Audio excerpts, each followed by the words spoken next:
Hey everybody, it's Chris from Beer Bearings. It's Friday, it's time for Beer of the Week, and I'm on location again this week. This is a little bit of a special one for me. I am back home visiting mom and dad for the first time in about 19 months, and I am at 1781 Brewing Company, which is only a few miles up the road from where I grew up, so I am kind of taking an afternoon to have a little fun day. You can see behind me the beautiful rolling hilly area back here.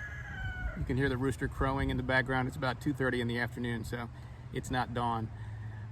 So I came out to check it out. This is a farmhouse brewery in the truest sense. They use a lot of ingredients that they grow right here on site, and they actually get their malt from a maltster over in Charlottesville, Virginia, which is kind of behind me, maybe 40 miles, give or take, 45, something like that. So not very far away. So I've got the Lafayette Saison in front of me. Couldn't get that in the shot.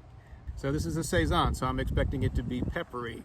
As you can see, it's very light in color, and I expect it to have some really interesting yeast character. Saison yeast is really cool. Saison is a tough thing. It's not necessarily a style in and of itself, or at least it doesn't have to be. I think it's more of an idea. I think of Saison as more of the impression of a farmhouse style beer, meaning one that has used local, very local ingredients and is going to have some unique yeast character because of the yeast that's used, and so forth. So it's usually an ale. It's always an ale. It's got sometimes some spelt and some other interesting grains in there in addition to the barley.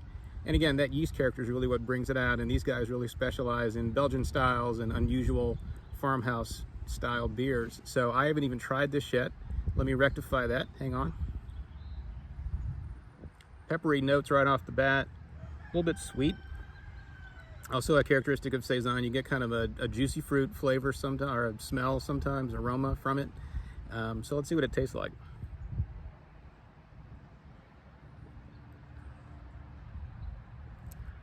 And that peppery note really hits you immediately, again, from the esters and the phenols and the yeast. And as far as food pairings go, this is a beer that is really chameleon-like, this style. If you find a Saison and find one that you like, you know, Saison DuPont is the kind of example of this style, and it will absolutely go with almost any food you can put it with. It's a great brunch beer. It's a great lunchtime beer, lighter dishes, that sort of thing. The only thing you might stay away from is really heavy desserts and things like that, but even spicy food is going to hold up well with this, so you just can't go wrong. Saison is one of my favorite styles, even though, as I said before, it's more of an idea than it is a style. I hope you guys are enjoying yourselves. Tell me what is in your glass this week, and we're going to keep it nice and short. But if you ever get to the Fredericksburg, Virginia area and you're driving down Route 3, 1781 Brewing is here. It is a farm that has been here for generations. The guys who run the brewery grew up on the farm. It is exactly the kind of story that you would hear in Belgium if you went, but it's a whole lot closer to home. Even if you live in New Orleans or somewhere else, you can still make it over here. So great beer, great brewery, awesome people. Thanks so much for joining me. If you're watching me on Facebook, have your friends come and join the group. If you're watching me on YouTube, please like and subscribe to the channel. And I will see you next week right back here on Beer of the Week.